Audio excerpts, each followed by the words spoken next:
അതുകൊണ്ട് തന്നെ ആ വിഷയത്തിൽ തീർച്ചയായിട്ടും അന്വേഷിക്കുക തന്നെ വേണം. ആ വിഷയത്തെ തള്ളിക്കളയാനുള്ള എന്ത് ശാസ്ത്രീയമായ എന്ത് യുക്തിപരമായ കാരണമാണ് നമ്മുടെ കയ്യിലുള്ളത് എന്ന് അന്വേഷിക്കുക തന്നെ വേണം.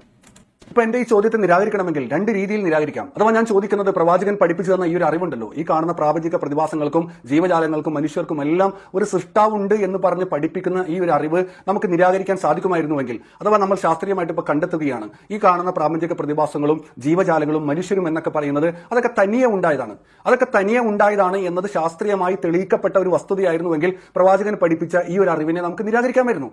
രണ്ട് കാര്യങ്ങളാണ് ഷജീർ പറയുന്നത്. ഷജീറിന്റെ വാദത്തെ ശാസ്ത്രീയമായി നിരാകരിക്കേണ്ടത് എങ്ങനെയാണെന്നാണ് ഷജീർ പറയുന്നത്. അത് നമുക്ക് പരിശോധിക്കാം, അത് തെറ്റില്ല.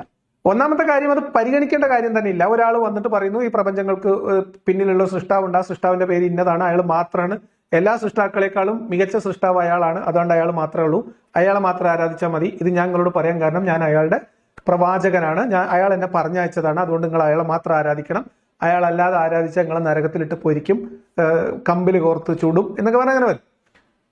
അപ്പൊ നമുക്കത് പരിഗണിക്കേണ്ട കാര്യമില്ല, കാരണം വന്ന ആൾ തെളിവൊന്നും തന്നിട്ടില്ല. ഈ പ്രപഞ്ചത്തിനൊരു സൃഷ്ടാവുണ്ട് എന്ന് വിശ്വസിക്കുന്ന ആളുകളുടെ മുമ്പിലേക്ക് ആ പ്രപഞ്ച സൃഷ്ടാവിന്റെ ദൂതനാണ് താൻ എന്ന് പറഞ്ഞുകൊണ്ട് വന്ന മുഹമ്മദിനോട് ആ പ്രപഞ്ച സൃഷ്ടാവായിട്ട് മുഹമ്മദ് അവതരിപ്പിച്ച അള്ളാഹുവിനെ കുറിച്ച് മുഹമ്മദ് അത് പറയാൻ അധികാരപ്പെടുത്തിയ പ്രവാചകനാണ് എന്നതിനെ കുറിച്ച് മുഹമ്മദിനോട് തെളിവ് ചോദിക്കുകയും തെളിവ് കൊടുക്കാൻ കഴിയാതെ വന്നപ്പോൾ മുഹമ്മദിനെ അവർ നിരാകരിക്കുകയുമാണ് ചെയ്തത്. മുഹമ്മദ് ഒരിക്കൽ പോലും മക്കയിലുള്ള മനുഷ്യരുടെ മുമ്പിൽ തന്റെ പ്രവാചകത്വം സ്ഥിരപ്പെടുത്താനോ തെളിയിക്കാനോ കഴിഞ്ഞിട്ടില്ല. അമ്പയെ പരാജയപ്പെട്ട 13 കൊല്ലമാണ് മുഹമ്മദ് മക്കയിൽ ചെലവഴിച്ചത് എന്ന് ഷജീർ അടിസ്ഥാനപരമായി മനസ്സിലാക്കുക.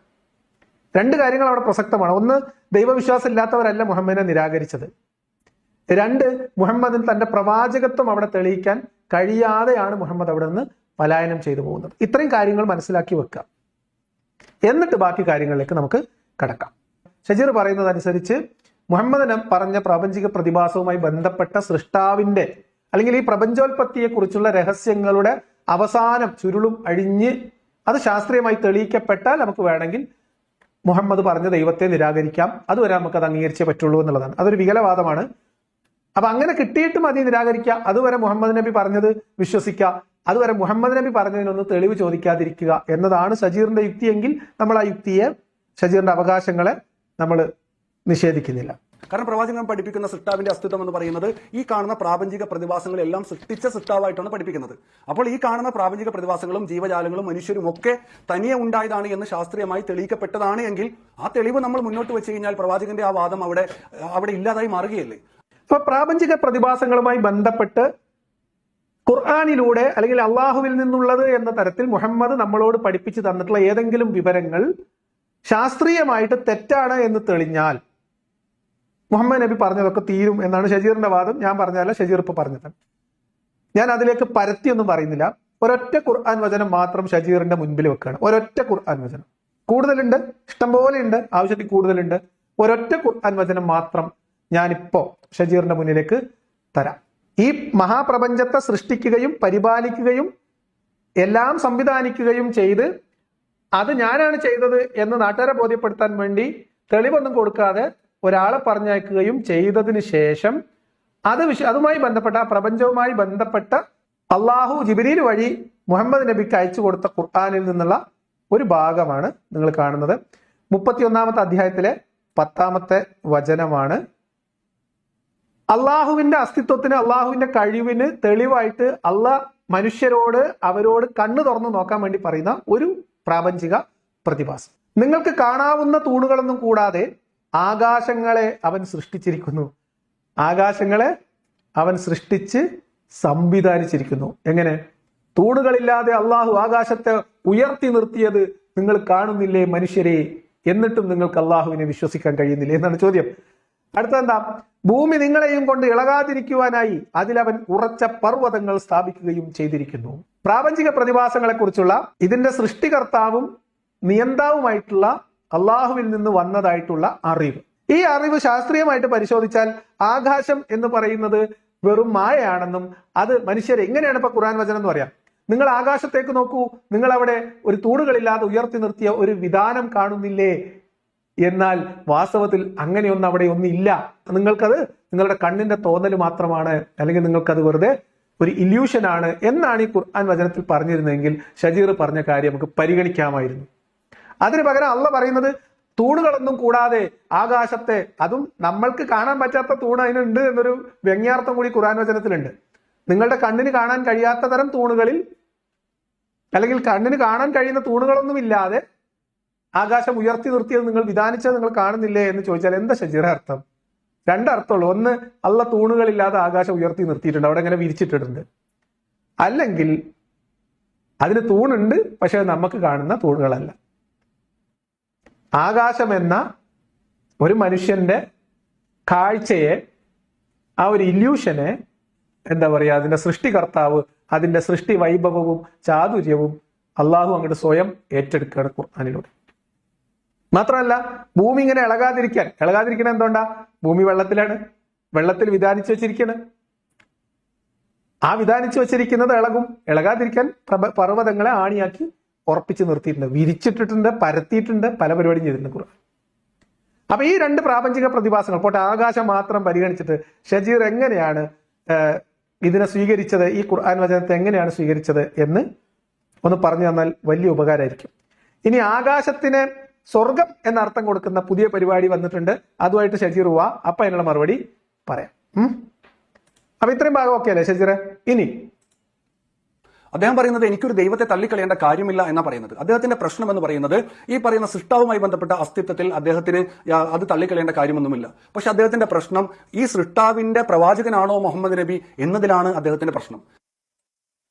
എന്റെ പ്രശ്നങ്ങൾ പറയുന്നതിന് മുൻപ് ഷജീർ ഇപ്പൊ പറഞ്ഞ കാര്യങ്ങളിൽ ഒരു വ്യക്തത വരുത്താം. എന്ത്? ഈ പ്രാപഞ്ചിക പ്രതിഭാസങ്ങളെ കുറിച്ച് അതിനെ ശാസ്ത്രീയമായിട്ട് നിരാകരിക്കാൻ എനിക്ക് കഴിയാത്തത് കൊണ്ടാണ് പോലും ഞാൻ ദൈവത്തെ കണ്ടാൽ കൊല്ലാൻ നടക്കുന്ന ആളല്ല എന്ന് പറഞ്ഞത്. ശാസ്ത്രീയമായും യുക്തിഭദ്രമായും ദൈവത്തെ, ഷജീർ പറഞ്ഞ ദൈവത്തിന്റെ അസ്തിത്വത്തെ നിരാകരിച്ച് കഴിഞ്ഞു ഒറ്റ ഖുർആൻ വചനം കൊണ്ട്. ഇനി ഷജീർ പറയുന്ന വാദം അനുസരിച്ച് ദൈവത്തോട് എനിക്ക് കലിപ്പില്ല എന്ന് പറഞ്ഞാൽ ഇല്ലാത്തൊരു കാര്യത്തിനോട് യുദ്ധം വെട്ടുക എന്ന് പറയുന്നത് അള്ളാഹുവിന്റെ മാത്രം രീതിയാണ്, എന്റെ രീതിയല്ല. എന്നെ സംബന്ധിച്ച് ഷജീർ പറയുന്നത് പോലെയോ ഇസ്ലാം പറയുന്നത് പോലെയോ ഇവിടുത്തെ മറ്റേതെങ്കിലും മതങ്ങൾ പറയുന്നത് പോലെയുള്ള ഒരു പ്രപഞ്ചത്തിന് പുറത്തിരുന്ന് ഇതിനൊക്കെ നിയന്ത്രിക്കുന്ന, ഞാൻ കക്കൂസിൽ പോകുമ്പോൾ ഏത് കാല് വെക്കുന്നു, കിടന്നുറങ്ങുമ്പോൾ ഏത് കയ്യിലാണ് എന്റെ കവിൾത്തടം വെക്കുന്നത്, ഇതൊക്കെ സൂക്ഷ്മമായിട്ട് നിരീക്ഷിക്കുന്ന, ഞാൻ എൻ്റെ പങ്കാളിയുമായിട്ട് എൻ്റെ ബെഡ്റൂമിൽ ഇരിക്കുമ്പോൾ ഞാൻ എന്തൊക്കെ ദിക്ർ ചൊല്ലി, എവിടം കൊണ്ട് തുടങ്ങി, എന്തൊക്കെ ചെയ്തു എന്ന് അന്വേഷിക്കാൻ ആളെ ഏർപ്പാടാക്കുന്ന, ഞാൻ എൻ്റെ ഭാര്യയുമായിട്ട് സല്ലപിക്കുന്നതിനിടയിൽ ഭാര്യ എന്താണ് മറുപടി പറയുന്നുണ്ട്, എൻ്റെ ഇഷ്ടത്തിനൊക്കെ ഇംഗിതങ്ങൾക്കൊക്കെ വഴങ്ങുന്നുണ്ടോ എന്ന് നോക്കാനും അത് റെക്കോർഡ് ചെയ്യാനും, അതിന് വഴങ്ങുന്നില്ല, എന്നോട് അനുസരിക്കാത്ത ഒരവസ്ഥയുണ്ട്, അല്ലെങ്കിൽ എന്നോട് ഞാൻ ഒരാവശ്യം പറയുമ്പോൾ അതിന് വിസമ്മതം അറിയിച്ചാൽ അതൊന്ന് പ്രാഗിക്കോളാൻ പറഞ്ഞിട്ട് ആളെ ഏർപ്പാടാക്കുന്ന ഒരു പടച്ചവൻ, പൊന്നാര ഷജീർ. അങ്ങനെ ഒരു പടച്ചവനെ കുറിച്ച് എനിക്ക് ആദിയില്ല, ആശങ്കയില്ല. അതാണ് ഞാൻ പറഞ്ഞതിന്റെ അർത്ഥം. അങ്ങനെ ഒരു പടച്ചവൻ ഉള്ളതായിട്ട് എനിക്ക് ബോധ്യമില്ല. ഇനി ഈ പ്രപഞ്ചത്തിന്റെ പിന്നിൽ ഒരു ശക്തിയുണ്ട്, ഈ പ്രപഞ്ചം തന്നെ ഒരു ശക്തിയാണെന്നൊക്കെ പറഞ്ഞാൽ അതിനെ നിരാകരിക്കേണ്ട കാര്യമില്ല ഷജീറെ. അങ്ങനെ ഒരു വാദമല്ല ഇസ്ലാമിൻ്റെത്. ഇസ്ലാമിനെ നമ്മൾ പ്രത്യേകം, ദൈവവിശ്വാസത്തെ പ്രത്യേകം, ഇത് രണ്ടായിട്ട് തന്നെ പരിഗണിക്കണം. അപ്പൊ ഞാൻ പറഞ്ഞത് ഇതിന്റെ ഒക്കെ പിന്നിലൊരു ശക്തിയുണ്ട്, ദൈവമുണ്ട് എന്ന് ലോകത്ത് ആളുകൾ, കോടിക്കണക്കിന് ആളുകൾ വിശ്വസിക്കുമ്പോ അങ്ങനെ ഒരു സൃഷ്ടാവില്ല, അങ്ങനെ ഒരു സൃഷ്ടാവില്ല ഇല്ല എന്ന് വാദിച്ച് നടക്കേണ്ട കാര്യമില്ല. ഇല്ല എന്ന് നമുക്ക് ബോധ്യമായി, പിന്നെ എന്തിനാ വാദിച്ച് നടക്കുന്നത്? അതുകൊണ്ടാണ് പറഞ്ഞത് ഇനി അങ്ങനെ ഒരു വിശ്വാസമുണ്ട്, അത് മറ്റു മനുഷ്യരെ ബാധിക്കാത്ത തരത്തിൽ ഈ പ്രപഞ്ചത്തിന്റെ പിന്നിലൊക്കെ ഒരു ശക്തി ഉണ്ടാവാം എന്നൊരാൾ വിശ്വസിക്കുകയാണ്. നമ്മൾ എന്തിനാണ് കലഹിക്കുന്നത്? എന്തിനാണ്? അത്തരം കലഹമില്ല. ഇനി അങ്ങനെ ഒരു ദൈവമുണ്ട് എങ്കിൽ, ദൈവം പ്രത്യക്ഷപ്പെടുകയാണെങ്കിൽ ആ ദൈവത്തിനോട് നമുക്ക് ചോദിക്കാൻ ചില ചോദ്യങ്ങളുണ്ട്, ദൈവത്തിന് പറഞ്ഞു കൊടുക്കാൻ ചില ഉപദേശങ്ങളുണ്ട് എന്നത് മാത്രമേ ഉള്ളൂ. അല്ലാതെ ദൈവത്തിനോട് നമുക്ക് ശത്രുതയും ഒന്നുമില്ല, ആ സങ്കല്പത്തോടും ഇല്ല, ദൈവവിശ്വാസികളോടും ഇല്ല. അതാണ് ആ പറഞ്ഞതിന്റെ ചുരുക്കം.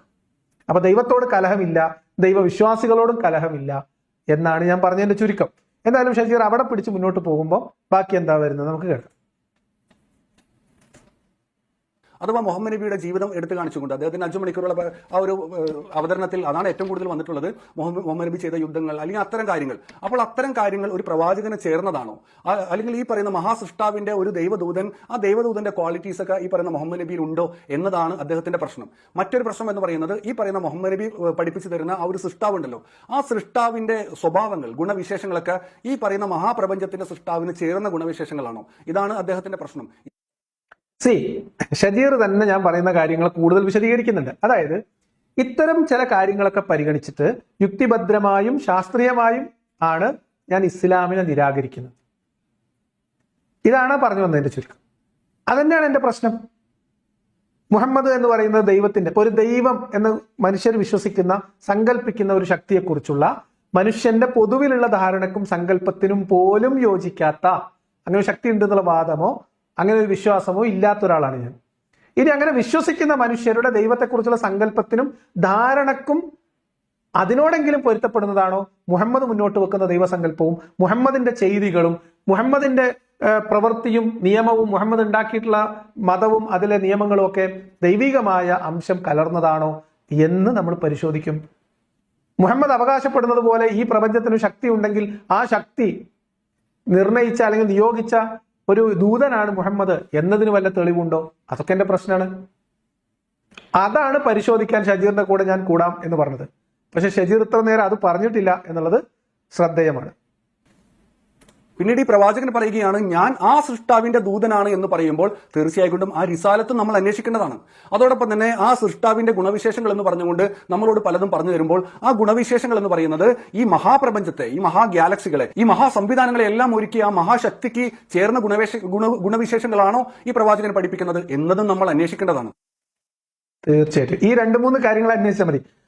അപ്പോൾ ആ ഒരു കാഴ്ചപ്പാടിന്റെ ശാസ്ത്രീയമായ യുക്തിപരമായ അന്വേഷണമാണ് എങ്ങനെ നമുക്ക് അംഗീകരിക്കാൻ സാധിക്കും എന്നതാണ് നമ്മൾ വീഡിയോയിൽ ചർച്ച ചെയ്യുന്നത്. അതൊരു നല്ല പരിപാടിയാണ്. അപ്പോൾ ശ്രദ്ധിച്ച് കേൾക്കണം. ശാസ്ത്രീയമായും യുക്തിഭദ്രമായും ഇസ്ലാം പരിചയപ്പെടുത്തുന്ന, മുഹമ്മദ് നബി പരിചയപ്പെടുത്തുന്ന ദൈവാസ്തിത്വത്തെ തെളിയിക്കാൻ പോവുകയാണ് ഷജീർ. അത് പറഞ്ഞ് നാക്ക് വായിലായിട്ട് ഇടുന്നതിന് മുൻപ് തൊട്ട് പുറകെ ഷജീർ പറയുന്ന അടുത്ത സെന്റൻസ് ഒന്ന് കേട്ടോളൂ. ശാസ്ത്രം എന്ന് പറയുന്നത് നമുക്കറിയാം ഒരു അന്വേഷണ മേഖലയാണ്. ഈ പ്രപഞ്ചത്തെ പറ്റി പഠിക്കുന്ന, പദാർത്ഥ പ്രപഞ്ചത്തെ പറ്റി പഠിക്കുന്ന ഒരു അന്വേഷണ മേഖലയാണ്. അതിൽ പോലും പരിമിതിയുണ്ട്. കാരണം ഈ പ്രപഞ്ചം എന്ന് പറയുന്നത് വിശാലമായി കിടക്കുന്ന ഒന്നാണ്. അതിന്റെ ഒരു ചെറിയ ഭാഗത്തെ അറിവ് മാത്രമേ നമുക്ക് ഇപ്പോഴും കണ്ടെത്താൻ സാധിച്ചിട്ടുള്ളൂ. അപ്പോൾ അതുകൊണ്ട് തന്നെ ഈ ശാസ്ത്രത്തിന്റെ ടൂൾ ഉപയോഗിച്ചുകൊണ്ട് ഈ പദാർത്ഥ പ്രപഞ്ചത്തിന് അപ്പുറമുള്ള ഒരു ദൈവത്തെ കണ്ടെത്തുക എന്ന് പറയുന്നത് അസാധ്യമാണ്. കളഞ്ഞില്ലേ കഞ്ഞിക്കലം? ഇപ്പൊ ദൈവാസ്തിത്വത്തിന് ശാസ്ത്രീയമായും യുക്തിഭദ്രവുമായിട്ടുള്ള തെളിവുകൾ തരാം എന്ന് പറഞ്ഞ ഷജീർ, അതിനെ നിരാകരിക്കാൻ ശാസ്ത്രീയമായ അറിവ് അത്യാവശ്യമാണ്. അതല്ലാത്ത കാലത്തോളം ദൈവത്തെ നിരാകരിക്കാൻ കഴിയില്ലെന്നും മുഹമ്മദ് നബി പരിചയപ്പെടുത്തിയ ദൈവത്തെ വിശ്വസിക്കലാണ് ബുദ്ധി എന്നും പറഞ്ഞ ഷജീർ, നമ്മൾ ആരും ഇതുവരെ അതിനെ നിരാകരിച്ചിട്ടില്ല എന്ന് പറഞ്ഞ ഷജീർ ഇപ്പൊ പറയാണ് ദൈവാസ്തിത്വത്തിന് തെളിവ് തരാൻ കഴിയില്ല ശാസ്ത്രീയമായിട്ട്. കാരണം ദൈവം പദാർത്ഥ പ്രപഞ്ചത്തിന് പുറത്താണ്. അതുകൊണ്ട് ദൈവത്തിന് തെളിവ് തരാൻ ശാസ്ത്രീയമായിട്ട് തെളിവ് തരാൻ കഴിയില്ല. പക്ഷെ നിരാകരിക്കണമെങ്കിൽ നമ്മൾ ശാസ്ത്രീയമായ വസ്തുതാപരമായ കണക്കുകൾ വെച്ചിട്ടുള്ള തെളിവ് ഷജീറിന് കൊടുക്കുകയാണ്.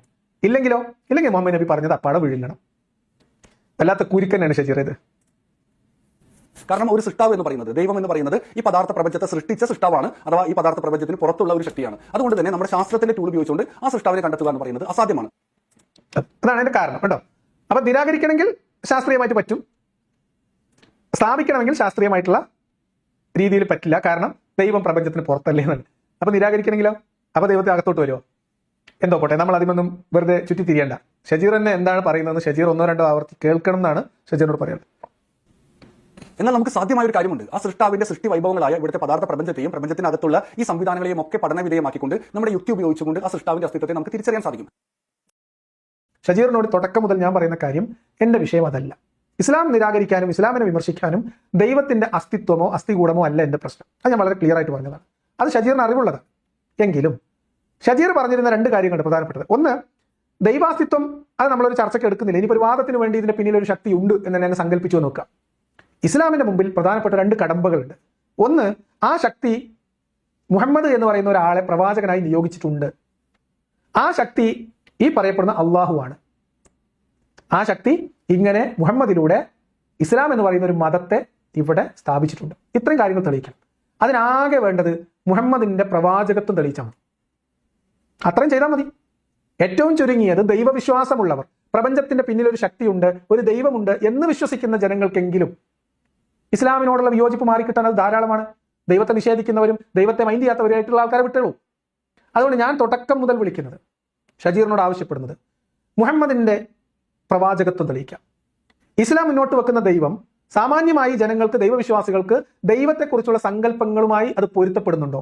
ഈ രണ്ട് കാര്യങ്ങളിൽ പരിശോധന നടത്തിയാൽ, ആ രണ്ട് കാര്യങ്ങളിൽ ബോധ്യം വന്നാൽ, പ്രപഞ്ചത്തിന്റെ പിന്നിൽ ഒരു ശക്തി ഉണ്ടെങ്കിലും ഇല്ലെങ്കിലും ഞാൻ ഷഹാദത്ത് കലിമ ചൊല്ലും. ഇത് ഞാൻ പറഞ്ഞതാണ്, തുടക്കം മുതൽ പറഞ്ഞതാണ്. അതുകൊണ്ട് ദൈവമുണ്ടോ ഉണ്ടില്ലേ, ഉണ്ണാൻ ഇലയിട്ടോ ഇലയിട്ടില്ലേ, ഇലവെട്ടാൻ പോയോ, ഈ ചർച്ച ഇവിടെയെങ്കിലും അവസാനിപ്പിച്ചിട്ട് മുഹമ്മദിന്റെ പ്രവാചകത്വത്തിലേക്കും ഇസ്ലാമിലെ ദൈവത്തിന്റെ ദൈവികതയിലേക്കും മാനവികതയിലേക്കും ഷജീർ ചർച്ച ചെയ്യണമെന്നാണ് ഞാൻ പറയാം. ഇത് തുടക്കം മുതൽ ഞാൻ പറയുന്നതാണ്. ഷജീർ അടുത്ത വീഡിയോയിൽ ഇതെപ്പോൾ പറയും, ഇപ്പൊ പറയുന്നത് ഇനി അതാണെന്നാണ് പറഞ്ഞുകൊണ്ടിരിക്കുന്നത്. നാളിതുവരെ അതിലേക്ക് ഷജീർ കടന്നിട്ടില്ല. എന്തായാലും ഒരു സൃഷ്ടാവ് ഉണ്ടാകും എന്ന് പറയുന്നത് ലിയാഖത്തിനെ സംബന്ധിച്ച് അതൊരു പ്രശ്നമല്ല എന്ന് അദ്ദേഹം തന്നെ പറഞ്ഞു കഴിഞ്ഞു. അദ്ദേഹത്തിന്റെ പ്രശ്നമായിക്കൊണ്ട് അദ്ദേഹം പറയുന്നത് ഒരു സൃഷ്ടാവ് ഉണ്ടെങ്കിൽ ആ ഒരു സൃഷ്ടാവിന്റെ പ്രവാചകനാണ് മുഹമ്മദ് നബി എന്നത് അദ്ദേഹത്തിന് അംഗീകരിക്കാൻ സാധിക്കുന്നില്ല. അല്ലെങ്കിൽ മുഹമ്മദ് നബി പരിചയപ്പെടുന്ന സൃഷ്ടാവിന്റെ സിഫത്തുകളുണ്ട്, ഗുണവിശേഷങ്ങളുണ്ട്, അത് ഈ പറയുന്ന മഹാപ്രപഞ്ചത്തിന്റെ സൃഷ്ടാവിന് ചേർന്ന വിശേഷങ്ങളല്ല എന്നതിലേക്കാണ് ലിയാഖത്തിലൂടെ പ്രശ്നമുള്ളത്. അതൊക്കെയായിരിക്കും നമ്മൾ വരുന്ന വീഡിയോകളിൽ ചർച്ച ചെയ്യുന്നത്. ദയവ് ചെയ്തിട്ട് അത് അടുത്ത വീഡിയോയെങ്കിലും പറയണം. വാസ്തവത്തിൽ അതാണ് എന്റെ പ്രശ്നം. ഞാൻ പറഞ്ഞല്ലോ, ദൈവവിശ്വാസിയായിരിക്കേ മതം വിട്ട ആളാണ് ഞാൻ ഇസ്ലാം ഉപേക്ഷിക്കുമ്പോൾ ഈ പ്രപഞ്ചത്തിന്റെ പിന്നിൽ ഒരു ശക്തി ഉണ്ടോ, ഉണ്ടാവും, ഉണ്ട് എന്ന് വിശ്വസിച്ചിരുന്ന ആളാണ്. ആ വിശ്വാസം ഉണ്ടായിരിക്കെ ഇസ്ലാം ഉപേക്ഷിച്ച ഒരു വ്യക്തിയാണ് ഞാൻ. ഒന്നാമത്തെ പോയിന്റ്. രണ്ടാമത്തെ പോയിന്റ്, മുഹമ്മദിനെ നിരാകരിച്ച മുഹമ്മദിന്റെ പ്രബോധിതർ ദൈവവിശ്വാസികളായിരുന്നു. ഈ രണ്ട് കാരണങ്ങളെ മുൻനിർത്തിയും ഷജീർ മനസ്സിലാക്കേണ്ടത്, ഷജീർ ആദ്യം സമർത്ഥിക്കേണ്ടത് മുഹമ്മദിന്റെ പ്രവാചകത്വമാണ്. ഇസ്ലാം പരിചയപ്പെടുത്തിയ, മുഹമ്മദ് പരിചയപ്പെടുത്തിയ മതത്തിന്റെ ദൈവികതയാണ്. ഇതാണ് കോറായിട്ടുള്ള വിഷയം. അതിലേക്ക് ഷജീർ അടുത്ത വീഡിയോയിൽ വരാമെന്ന് ഇവിടെ പറയുന്നു. അടുത്ത വീഡിയോയിൽ അത് പറയും എന്ന് ഞാൻ വിചാരിക്കുന്നു. പ്രിയ ലിയാഖത്ത്, ഞാൻ മുന്നോട്ട് വെച്ച 2 പോയിന്റുകളോട് താങ്കൾ വസ്തുതാപരമായി പ്രതികരിച്ചു എന്ന് കരുതുന്നുണ്ടോ? തീർച്ചയായിട്ടും വസ്തുതാപരമായി പ്രതികരിച്ചു എന്നാണ് എന്റെ തോന്നൽ. ഞാൻ എന്റെ ബോധ്യത്തിൽ നിന്ന് എനിക്ക് കൃത്യമായിട്ട് പറയാൻ കഴിയാവുന്ന കാര്യങ്ങൾ പറഞ്ഞിട്ടുണ്ട്. അത് തെറ്റാണെങ്കിൽ താങ്കൾക്ക് അത് സ്ഥാപിക്കാം. ഞാൻ പിന്നെയും താങ്കളോട് പറയുന്നു, ഷജീറിന്റെ കമന്റാണ് ഞാൻ വായിച്ചത്. ഷജീറിനോട് ഞാൻ പറയുന്നത്, ദൈവമുണ്ടോ ഇല്ലേ എന്നുള്ള ചർച്ചയിൽ എനിക്ക് ഒന്നാമതായി താല്പര്യമില്ല. നിങ്ങൾ പറഞ്ഞ വാദങ്ങൾക്ക് ഞാൻ മറുപടി പറഞ്ഞോ ഇല്ലേ എന്ന് ഇത് കണ്ടുകൊണ്ടിരിക്കുന്നവർ, കേട്ടോണ്ടിരിക്കുന്നവർ തീരുമാനിക്കട്ടെ. ഞാൻ നിങ്ങളോട് പിന്നെയും പറഞ്ഞുകൊണ്ടിരിക്കുന്ന കാര്യം, നിങ്ങൾക്ക് പിന്നെയും ബോധ്യപ്പെട്ടുള്ള കാര്യം നിങ്ങൾ ആവർത്തിച്ച് പറയുന്നു. പക്ഷെ അവിടത്തേക്ക് മാത്രം നിങ്ങൾ വരുന്നില്ല. ഒന്നുകൂടി ആവർത്തിക്കാം. ഇസ്ലാം എന്ന് പറയുന്നതിനോടുള്ള എന്റെ വിയോജിപ്പും എതിർപ്പും എന്നിൽ ഒരു ദൈവവിശ്വാസി ഉണ്ടായിരിക്കെ ഞാൻ പ്രകടിപ്പിച്ചതാണ്. എന്ന് പറഞ്ഞാൽ ദൈവവിശ്വാസി ആയിരിക്കെ ഇസ്ലാം ഉപേക്ഷിച്ച ആളാണ് ഞാൻ എന്നാണ് ഞാൻ പറഞ്ഞത്. അതുകൊണ്ട് ഇസ്ലാം ഉപേക്ഷിച്ച ആ ഒരു പർട്ടിക്കുലർ ഘട്ടത്തിലേക്ക് തിരിച്ചു വന്ന് നിന്നുകൊണ്ട് ദൈവവിശ്വാസം ഉണ്ട് എന്ന ഒരു പ്രിമൈസിൽ നിന്നുകൊണ്ട് തന്നെ ഇസ്ലാമിനെ വിലയിരുത്താൻ ഞാൻ തയ്യാറാണെന്ന് ഞാൻ പറഞ്ഞിട്ടുണ്ട് ഷജീറിനോട്.